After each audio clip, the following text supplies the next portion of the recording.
कहीं तुम भटकना जाना, यही है वो रास्ता, ले जाएंगे तुमको मिलने दुनिया की आशीष। कहीं तुम भटकना जाना, यही है वो रास्ता, ले जाएंगे तुमको मिलने दुनिया की आशीष। वही तेरी मंजिल, यही है सहारा।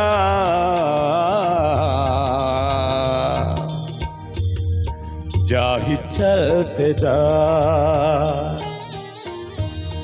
राह चलते जा,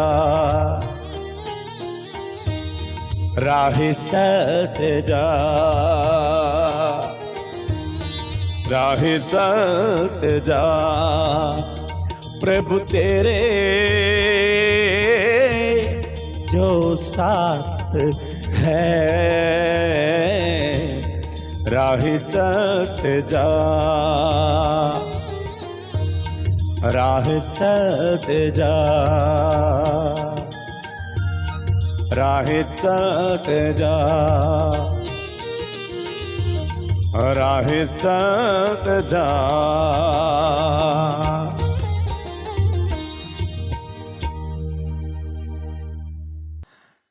ഹലോ, പ്രൈസ് ലോർഡ്. എന്തുണ്ട് വിശേഷം? സന്തോഷമായിരിക്കുന്നു. ഈ പ്രഭാതത്തിൽ നിങ്ങളെ കാണാൻ കഴിഞ്ഞതിൽ വളരെ സന്തോഷം. സന്ദേശങ്ങൾ നിങ്ങൾ ഫോർവേഡ് ചെയ്യുന്നുണ്ട്. മാക്സിമം ദൈവമക്കൾക്കാണിത് ഫോർവേഡ് ചെയ്യേണ്ടത്. എൻ്റെ സന്ദേശങ്ങളെല്ലാം നാട്ടുകാർക്കോ ഏതെങ്കിലും മതത്തിൽപ്പെട്ടവർക്കൊന്നുമല്ല. എൻ്റെ സന്ദേശം മുഴുവൻ ദൈവമക്കൾക്കാണ്. അതുകൊണ്ട് എന്നെ ഈ അന്ത്യകാലത്ത് ദൈവം ഏൽപ്പിച്ചിരിക്കുന്നത് ദൈവമക്കളെ ബോധവൽക്കരിക്കുക. ബോധം വൽക്കരിക്കാൻ ഏതെല്ലാം മാധ്യമത്തിലൂടെ കഴിയുമോ അത് ചെയ്യുക എന്നുള്ളതാണ്. ദൈവത്തിന് സ്തോത്രം. അതുകൊണ്ട് പുറത്തുള്ളവർ ഈ പ്രസംഗം കേട്ടിട്ട് ഈ എന്തൊക്കെയായി പറയുന്നതെന്നൊക്കെ പറയുന്നത് അവർ പറയാൻ സാധ്യതയുണ്ട്. കാരണം അവർക്ക് അറിയത്തില്ല അതിനെക്കുറിച്ച്. അപ്പം ദൈവമക്കൾക്ക് മാത്രമേ ഇതിനകത്തുള്ള കാര്യം അല്ല. ഞാനിതെല്ലാം പറഞ്ഞുകൊണ്ടിരിക്കുമ്പോൾ നിങ്ങൾ കേൾക്കുന്നുണ്ടോ, അതോ ഇത് ഓണാക്കി വെച്ചിട്ട് ഉറങ്ങിപ്പോയോ? ഇതേ എഴുന്നേറ്റേ ചായ കുടിച്ചോ രാവിലെ? നിങ്ങൾ സന്തോഷമായിരിക്കുന്നതിൽ വളരെ സന്തോഷം. ദൈവം അനുഗ്രഹിക്കട്ടെ. ഈ പ്രഭാതത്തിൽ ഒരു നല്ല സ്തോത്രം ദിവസം ഞാൻ നിങ്ങൾക്ക് നേരുകയാണ്. ഇന്ന് ബർത്ത്ഡേ ഉള്ളവരുണ്ടാകും, അതുപോലെ തന്നെ ഇന്ന് വെഡ്ഡിങ് ആനിവേഴ്സറി ഉള്ളവരുണ്ട്. നിങ്ങൾക്കൊക്കെ നന്മകളും ആയുസ്സും ആരോഗ്യവും ദൈവം നൽകട്ടെ എന്ന് ഞാൻ കൂടി പ്രാർത്ഥിക്കുകയാണ്. സ്തോത്രം. ഒരുപാട് പേര് നിങ്ങൾക്ക് പാര പണിതവർ കാണും, നിങ്ങൾക്ക് ഒരുപാട് ദ്രോഹം ചെയ്തവരുണ്ടാകും. ഒരു ഉപകാരമില്ലെങ്കിലും ദ്രോഹം മാത്രം കൃത്യമായിട്ട് ചെയ്ത് നിങ്ങളെ സഹായിക്കുന്നവരുണ്ടാകാം. സാരമില്ല, അവരെ വിട്ടേര്. അവരെ നമ്മൾ എന്തോ ചെയ്യാനാണ്? നിങ്ങൾ പ്രാർത്ഥിച്ചാൽ മതി. എന്താ പ്രാർത്ഥിക്കുന്നതെന്നല്ലേ? കർത്താവേ, അവൻ്റെ മേലെ ഇടി വീഴണേ, അവന് കർത്താവ് തേങ്ങയെങ്കിലും അവൻ്റെ ദേഹത്ത് വീണാൽ മതി, ഉണങ്ങിയ തേങ്ങ മതി എന്നൊക്കെ പ്രാർത്ഥിക്കുന്നവരുണ്ട്. സ്തോത്രം. നമുക്ക് അങ്ങനെ പ്രാർത്ഥിക്കാൻ വ്യവസ്ഥയില്ല കേട്ടോ. അവർ ചെയ്യുന്ന ദ്രോഹങ്ങൾക്ക് എനിക്ക് പ്രാർത്ഥനയേ ഉള്ളൂ എന്ന ഒരു ഭാഗത്ത് എഴുതി വച്ചിരിക്കുന്നത്. ഈ ഏറുകൊണ്ട് ചാകുന്ന ഉപദേശിയുടെ പ്രാർത്ഥന നിങ്ങൾ കണ്ടായിരുന്നോ? ഏറുകൊണ്ട് ചാകുന്ന ഒരു ഉപദേശിയുടെ പ്രാർത്ഥന. അതുകൊണ്ട് ആ ഒരു ലെവലാണ് നമുക്ക് വേണ്ടത്. നമ്മുടെ ആത്മീയ ജീവിതത്തിൽ നമ്മുടെ സ്വഭാവം ആ ആത്മീയതയിലേക്ക് വരണം. ചില ആൾക്കാരുണ്ട് ഭയങ്കര പ്രസംഗമാണ്, സ്വഭാവമോ ഇതുപോലെ ഒരു വൃത്തികെട്ട മനുഷ്യനില്ലെന്ന് നാട്ടുകാർ പറയും അല്ലേ? ഭയങ്കര പ്രസംഗമാണ്. പക്ഷെ വർഷാവർഷം ഇങ്ങനെ സൈഡ് ഇങ്ങനെ മാന്തി അതിരിങ്ങനെ കയറി പോയിക്കൊണ്ടിരിക്കുക. പ്രസംഗമോ എന്നാ പ്രസംഗം എന്നറിയാം. ഈ അടുത്തിടയ്ക്ക് ഞാനൊരു സ്ഥലത്തൂടെ ഇങ്ങനെ പോവുക. അപ്പം ഒരാളെ കാണാൻ പോവുകയാണേ. ഉടനെ വഴിയിൽ നിന്ന് ഒരാളെ കണ്ടിട്ട് അദ്ദേഹത്തോട് ചോദിച്ചു, ഇന്ന ആളുടെ വീട് ഇവിടെ അടുത്താണോ എന്ന് ചോദിച്ചു. ഇവിടെ ഇന്ന ആളുടെ വീട് ഇവിടെ അടുത്താണോ എന്ന് ചോദിച്ചപ്പോഴത്തേക്ക് അദ്ദേഹത്തിന് അയാളെക്കുറിച്ചൊന്നും അറിയത്തില്ല. അതുകൊണ്ട് അദ്ദേഹം പറഞ്ഞു, അദ്ദേഹം പുറകിലൊരാൾ വരുന്നുണ്ട്. അദ്ദേഹത്തോട് ചോദിച്ചു, അദ്ദേഹം ഈ നാട്ടുകാരനെ, ഞാൻ ഈ വാർഡിലുള്ള ആളല്ല.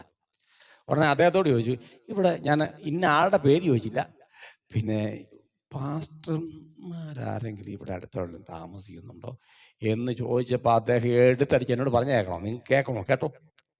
അയ്യോ, ഒരു ഒരു അദ്ദേഹം പറഞ്ഞ പേര് ഞാൻ പറയുന്നില്ല, എൻ്റെ അടുത്ത് താമസിക്കുന്നുണ്ട്. നല്ല പ്രസംഗമാണ്, ഞാനും പോയി കേട്ടിട്ടുണ്ട് പുള്ളിയുടെ പ്രസംഗമൊക്കെ. പക്ഷേ എന്നാ പ്രശ്നം എന്ന് ചോദിച്ചു കഴിഞ്ഞാൽ, ഉള്ള കരികല മുഴുവൻ ഞങ്ങളുടെ പറമ്പിലോട്ടാണ് തൂത്തിടുന്നത്, ഞങ്ങളുടെ മുറ്റത്തോട്ടാണ് തൂത്തിടുന്നത്.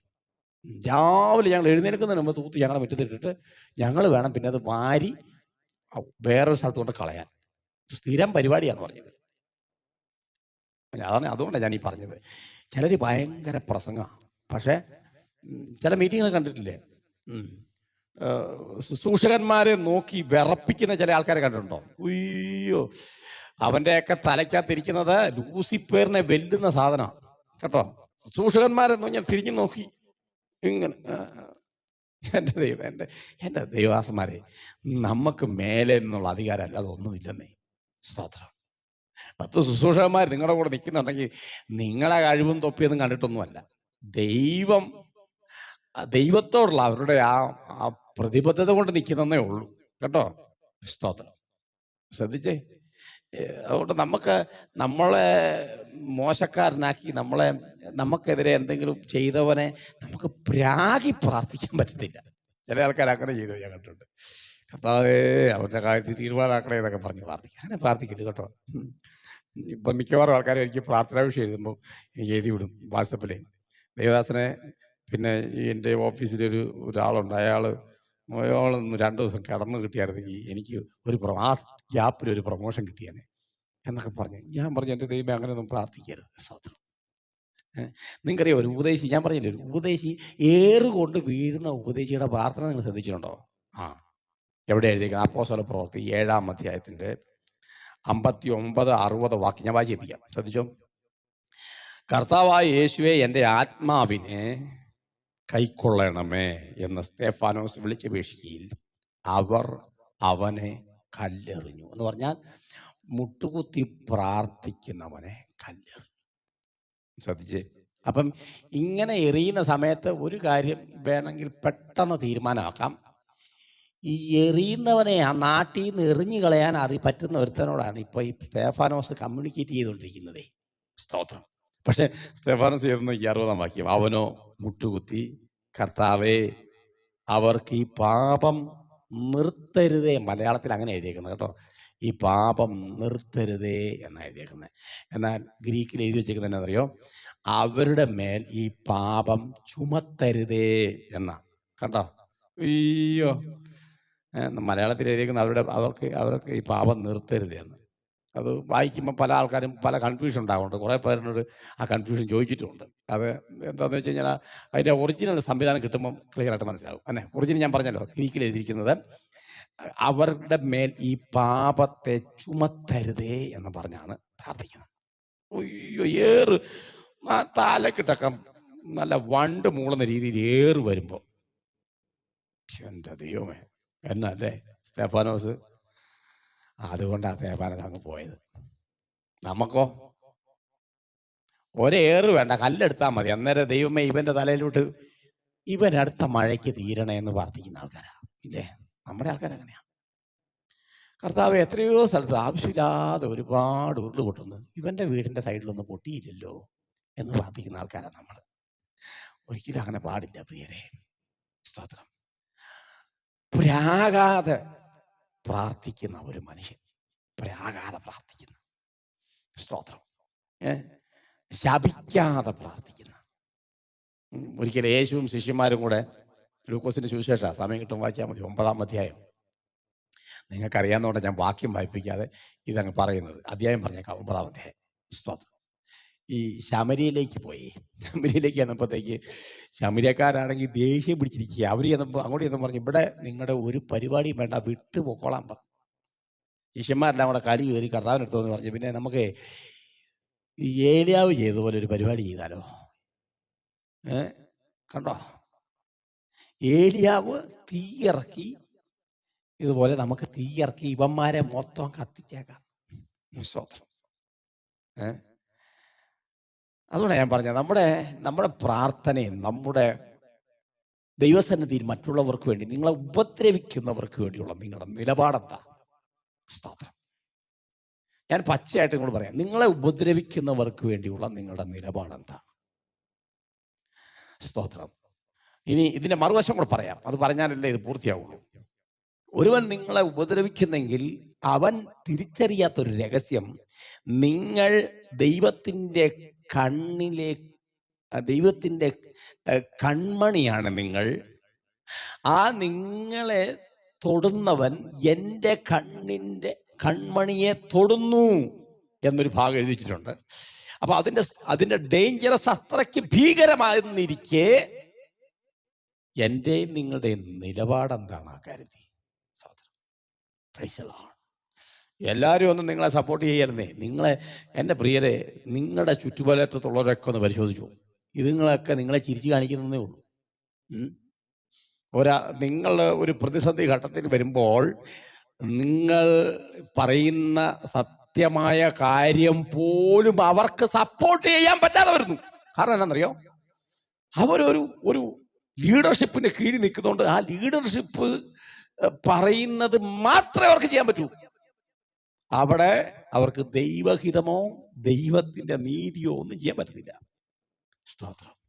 പിടികിട്ടിയോ? അതുകൊണ്ട് അവർക്ക് സത്യമായിരിക്കാം നിങ്ങൾ പറയുന്നത്, അദ്ദേഹത്തിന് അറിയാതെ സത്യമാണെന്ന്, പക്ഷെ അദ്ദേഹത്തിന് മാറ്റി പറയേണ്ടതായിട്ട് വരും. അല്ലെങ്കിൽ ഒരഴകുഴമ്പൻ, അങ്ങനെ ഒരു വാക്കുണ്ടല്ലോ അല്ലേ, ഈ അടുത്തിറക്കി കേട്ടതാ, ടി വിക്കകത്ത് കേട്ടതാ, ഒരഴകുഴമ്പൻ നിലപാട്. എന്നാൽ ആരെയും ബുദ്ധിമുട്ടിച്ചുമില്ല, നിങ്ങളെയും ബുദ്ധിമുട്ടിച്ചില്ല എന്ന രീതിയിൽ. അതിനൊന്നും ദാനിയേൽ നീലഗിരിയെ കിട്ടിയല്ല. കട്ട് ആൻഡ് റൈറ്റ് ആണ്. ഉവ്വ എന്നും ഇല്ല എന്നും, അതിൻ്റെ അപ്പുറത്തേക്ക് ഒരിടപാടില്ലെന്നേ. സ്തോത്രം. ആമേൻ. എനിക്ക് ഈ പുസ്തകത്തോടാ പ്രതിബദ്ധത, അല്ലാണ്ട് ഇവിടുത്തെ ആരോടുമല്ല. എനിക്ക് ഈ പുസ്തകത്തോടാണ് പ്രതിബദ്ധത. നീതിയായ ദൈവം എൻ്റെ കൂടെ നടക്കണമെങ്കിൽ ഞാൻ നീതിയായ കാര്യം ചെയ്തേ പറ്റൂ. അതുകൊണ്ട് പ്രാർത്ഥിക്കുന്ന സമയത്ത് നിങ്ങൾക്ക് ശത്രുക്കൾ ഒരുപാടുണ്ടാകാം, നിങ്ങളെ ഇകഴ്ത്തി കാണുന്നവരുണ്ടാകാം. അവർക്ക് വേണ്ടി ദൈവമേ ഇവൻ്റെ കാര്യത്തിൽ തീരുമാനമാക്കിയേക്കണേ എന്നൊന്നും പ്രാർത്ഥിച്ച് കളഞ്ഞേക്കരുത്. നമുക്ക് പ്രാകാത്തൊരു ഉപദേശിയായിട്ട് മാറണം, ശപിക്കാത്തൊരു ഉപദേശിയായിട്ട് മാറണം. സ്തേഫാനോസ് നല്ല ഉദാഹരണമാണ്. അങ്ങനെ പ്രാർത്ഥിച്ച് നേരെ സ്വർഗത്തിലോട്ട് ചെന്നങ്ങ് കയറുകയായിരുന്നു അല്ലേ. സ്വർഗം തുറന്നിരിക്കുന്നു, സ്തേഫാനോസിന്റെ ആത്മാവിനെ ദൈവം അങ്ങ് സ്വീകരിക്കുക അങ്ങോട്ട്. സ്തോത്രം. എന്നെ കേൾക്കുന്ന ദൈവമക്കളെ, ഈ പ്രഭാതത്തിൽ ഞാൻ നിങ്ങളോട് ചോദിക്കട്ടെ, നിങ്ങൾ നേരെ നിങ്ങളുടെ ആത്മാവിനെ ദൈവം സ്വീകരിക്കുമോ? അതോ എബ്രഹാം വരുന്നുണ്ട്, ഇവനെ എവിടെ കൊണ്ടേ അഡ്ജസ്റ്റ് ചെയ്യുക, ഞാൻ പറഞ്ഞതൊന്നും കേട്ടുമില്ല, ഞാൻ പറഞ്ഞതുപോലെ ചെയ്തുമില്ല, നാട്ടുകാരെ വെറുപ്പിച്ച് ദൈവമക്കളെ നാണം കെടുത്തി ജീവിച്ചാൽ എന്താ വരുന്നുണ്ട്, അവൻ്റെ ആത്മാവിനെ എവിടെ കൊണ്ട് ഫിറ്റ് ചെയ്യും? ഇങ്ങനെയാണോ നമ്മളെക്കുറിച്ച് കർത്താവ് പറഞ്ഞത്? അതോ നല്ലവനും വിശ്വസ്തനുമായ ദാസനെ, ആമേൻ, സ്തോത്രം, നിത്യതയിലേക്ക് വരൂ, ഞാൻ നിന്നെ കാത്തിരിക്കുകയായിരുന്നു എന്നൊക്കെ പറയുമോ കർത്താവ് നമ്മളെക്കുറിച്ച്? പറയുമോ? സ്തോത്രം. സ്തേഫാനോസ് ഏറുകൊണ്ട് താഴെ വീണു. എന്നൊക്കെ 60-ാമത്തെ വാക്യം. അവനോ മുട്ടുകുത്തി, കർത്താവേ അവർക്ക് ഈ പാപം നിർത്തരുതേ എന്ന് ഉച്ചത്തിൽ നിലവിളിച്ചു. ഇത് പറഞ്ഞിട്ട് അവൻ, എൻ്റെ ഭാഷ പറഞ്ഞാൽ, അവൻ കർത്താവിൻ്റെ കയ്യെ പിടിച്ച് അങ്ങ് പോയി. സ്തോത്രം. ആമേൻ. ദൈവത്തെ ഓർത്ത് ആരെയും പ്രാഗല്ല കേട്ടോ. അതുകൊണ്ട് നിങ്ങളെ ആരെങ്കിലും പ്രാഗിയിട്ടുണ്ടെങ്കിൽ, ആരെങ്കിലും നിങ്ങളെ ശപിച്ചിട്ടുണ്ടെങ്കിൽ നിങ്ങൾ പേടിക്കൊന്നും വേണ്ട. കാരണം കൂടാതെ ശാപം ഏക്കത്തില്ല. ഒന്ന്. രണ്ടാമത്തെ കാര്യം, ആമേൻ, സ്തോത്രം, നിങ്ങൾ ദൈവകൃപയിലാണോ? നിങ്ങൾ ദൈവശക്തി പരിശുദ്ധാത്മാവിൻ്റെ നിയന്ത്രണത്തിലാണോ? ഒരു പിശാചി നിങ്ങളൊന്നും ചെയ്യില്ല, നിങ്ങൾ പേടിക്കേണ്ട കരുതി. സ്തോത്രം. പക്ഷെ ഈ പുസ്തകത്തിനനുസരിച്ച് നടക്കണം, ദൈവവചനം അനുസരിച്ച് നടക്കണം, കീഴ്പ്പെടണം. സ്തോത്രം. അത് പ്രസംഗിക്കണം, അതിന് പുറം ജീവിക്കണം. ഈ പ്രസംഗിക്കുന്നതിനേക്കാളും പ്രധാനപ്പെട്ടത് ജീവിക്കുന്നതാണ് കേട്ടോ. ജീവിച്ചിട്ടേ പ്രസംഗിക്കാവൂ. ചില ആൾക്കാർ പറയും, നിങ്ങൾ ഞങ്ങളുടെ ജീവിതം നോക്കണ്ട, പ്രസംഗം കേട്ടാൽ മതി. അതൊന്നും വേണ്ട, പരിപാടിയൊക്കെ നിർത്തിക്കോ, ജീവിച്ചിട്ട് പ്രസംഗിച്ചു കേട്ടോ. ഇനി ജീവിച്ച് കാണിച്ചിട്ട് പ്രസംഗിക്കാൻ പറ്റുമെന്ന് ചില ആൾക്കാർ ചോദിക്കും. പറ്റുന്ന പോലെ ജീവിക്കാമല്ലോ, ജീവിക്കാം. അതിന് ചില കഷ്ടപ്പെട്ടേ പറ്റും. അങ്ങനെ കഷ്ടപ്പെട്ട് ജീവിച്ചിട്ട് പ്രസംഗിക്കുക, ജീവിച്ചോണ്ട് പ്രസംഗിക്കുക. അങ്ങനെ ഞാൻ പറയുന്നത്, ജീവിച്ചിട്ട് പ്രസംഗിക്കാനല്ല, ജീവിച്ചോണ്ട് പ്രസംഗിക്കുക. സ്തോത്രം. ആമേൻ. ഒരുപാട് പ്രസംഗകർ അങ്ങനെയുണ്ട്. അവർ ജീവിച്ചുകൊണ്ട് പ്രസംഗിക്കുന്നവരാ. ആമേൻ. അവരിൽ അതുകൊണ്ട് അവർക്കൊക്കെ കൃത്യമായ നിലപാടുണ്ട്. പുസ്തകത്തിന്റെ കൂടെ അവർ പരിശുദ്ധാത്മാവിന്റെ കൂടെയാ, കർത്താവിന്റെ കൂടെയാ. അതുകൊണ്ട് മരണശേഷം കർത്താവിന്റെ കൂടെ ഉണ്ടാവും. ഇന്ന് രാവിലെ ആരെയും പ്രാകണ്ട. നിങ്ങളെ പ്രാഗിയതെല്ലാം ആ പ്രാക്കല്ല നിങ്ങൾക്ക് അനുഗ്രഹമായി തീരട്ടെ. ഞാൻ നിങ്ങളോട് പ്രാർത്ഥിക്കാൻ പോവുക. കണ്ണടച്ചു. നല്ല ദൈവമേ, സ്വർഗീയ പിതാവേ, ഈ പ്രഭാതത്തിൽ ഈ വാത്സല്യമുള്ള സഹോദരിക്ക് വേണ്ടി, സഹോദരന് വേണ്ടി, കുഞ്ഞിനും വേണം, മാതാവിന് വേണ്ടി, ഈ ദൈവദാസന് വേണ്ടി ഞാൻ പ്രാർത്ഥിക്കാം. കർത്താവെ, അവർ നല്ല കാര്യം ഒരുപാട് ചെയ്തിട്ടും അവരെ ശപിക്കുകയും അവരുടെ ഉന്നമനം കണ്ട് അവരെ വെറുക്കുകയും, കർത്താവെ, അവർ കർത്താവിനോട് ചെയ്യുന്നത് കണ്ടിട്ട് അസൂയാലുക്കളായി, കർത്താവെ, ആവശ്യമില്ലാത്ത ഒരുപാട് വാക്കുകൾ അവർ ശരം പോലെ കേൾക്കേണ്ടി വന്നിട്ടുണ്ട്. കർത്താവെ, അവരുടെ മനസ്സ് തകർന്നിട്ടുണ്ട്. ചില സന്ദർഭത്തിൽ അവർ വേദനിച്ചിട്ടുണ്ട്, അവർ വിമ്മിക്കരഞ്ഞിട്ടുണ്ട്, ആരും കാണാതെ കണ്ണ് നിറഞ്ഞൊഴുകിയിട്ടുണ്ട്. ഞാൻ ഇവർക്ക് വേണ്ടി പ്രാർത്ഥിക്കുകയാണ്. കർത്താവ്, അവരെ ക്ഷമിക്കണമേ. അവരുടെ ഹൃദയത്തിന് ഒരു ആറുതൽ, ഒരു കർത്താവ് തണുപ്പ്, അവർക്കൊരാശ്വാസം ഈ നിമിഷം മുതൽ ഉണ്ടാകട്ടെ എന്ന് ഞാൻ പ്രാർത്ഥിക്കുകയാണ്. കർത്താവ് അനുഗ്രഹിക്കണമേ, കൃപയാൽ നിറയ്ക്കണമേ. എല്ലാ പോരുകളെ ശാസിക്കുന്നു അന്ധകാര മണ്ഡലങ്ങൾ മാറിപ്പോകട്ടെ. ഈ നിമിഷം മുതൽ ദൈവശക്തി വ്യാപരിക്കട്ടെ. സമർപ്പിച്ച് പ്രാർത്ഥിക്കും. ഞാൻ ഹൃദയം തുറന്നവരെ അനുഗ്രഹിച്ച് പ്രാർത്ഥിക്കാൻ അനുഗ്രഹം തീരട്ടെ. പ്രാർത്ഥന നടത്തുന്ന യേശു ക്രിസ്തുവിന്റെ വലിയ നാമത്തിൽ തന്നെ. ആമേൻ, ആമേൻ, ആമേൻ. പ്രിയരെ, ഈ എറിയാൻ കല്ലെടുത്തത് എത്ര പേരാന്നറിയത്തില്ല. സ്തോത്രം. പ്രസംഗം കേട്ടുകൊണ്ടിരുന്നപ്പോഴാണ് ഏറ് വന്നത്, അല്ലേ? പ്രസംഗം തീരാനായപ്പം ആളുടെ കാര്യത്തിൽ തീരുമാനമായി. സ്തോത്രം. എറിയാൻ ഒരുപാട് പേര് കണ്ടെന്ന് വന്നേക്കാം. പക്ഷേ ഒറ്റയൊരുത്തൻ, അവൻ സകലത്തെ സൃഷ്ടിച്ചവൻ, എഴുന്നേറ്റ് നിപ്പുണ്ട്. നിങ്ങളുടെ പ്രസംഗം കേട്ടിട്ട്, സ്തോത്രം, നിങ്ങളുടെ പാട്ട് കേട്ടിട്ട്, നിങ്ങളുടെ ശുശ്രൂഷ കണ്ടിട്ട്, നിങ്ങളുടെ ആത്മീയ ജീവിതം കണ്ടിട്ട്, നിങ്ങളുടെ നീതിയുള്ള ലൈഫ് കണ്ടിട്ട്, നിങ്ങളുടെ ആമേൻ അചഞ്ചലമായ, സ്തോത്രം, ആ നിലപാട് കണ്ടിട്ട്, സ്തോത്രം, എഴുന്നേറ്റ് നിൽപ്പുണ്ട്. ആരാന്നറിയാവോ? ആ നാട്ടിലുള്ള ആരുമല്ല, സ്വർഗാദി സ്വർഗത്തിൽ എഴുന്നേറ്റ് നിൽക്കുന്ന കർത്താവായ യേശു ക്രിസ്തു. സ്തോത്രം. അതുപോലെ അത് മതി, അത് മതി. അല്ലാതെ കാഹളം നനയ്ക്കുമ്പോഴത്തേക്ക് എല്ലാവർക്കും വേണ്ടി, ഞാൻ എല്ലാം സാധാരണ പറയുന്ന പോലെ എല്ലാവർക്കും വേണ്ടി കാഹളമൊന്നുമില്ല. നിങ്ങളേത് സഭക്കാരനാണോ, ഏത് കൂട്ടായ്മയുള്ളതാണോ, ഒരു കാഹളമേ ഉള്ളൂ കേട്ടോ. അതിന് പൊക്കോണം. ഇവിടെ ഒന്ന് കറങ്ങിയേക്കരുത്. ഞങ്ങൾക്ക് വേണ്ടി പ്രത്യേകം കാഹളം വരുമെന്ന് എവിടെ നിന്ന് ലെറ്ററൊന്നും വരികയില്ല. ഒറ്റ കാഹളമുള്ളൂ, അന്നേരം പൊക്കോണം. സ്തോത്രം. സഭ ഒരുങ്ങിക്കൊണ്ടിരിക്കുന്നു. നിങ്ങളും അതിലൂടെ ഒരുങ്ങുക. ദൈവം നമ്മെ സമൃദ്ധിയായിട്ട് അനുഗ്രഹിക്കട്ടെ.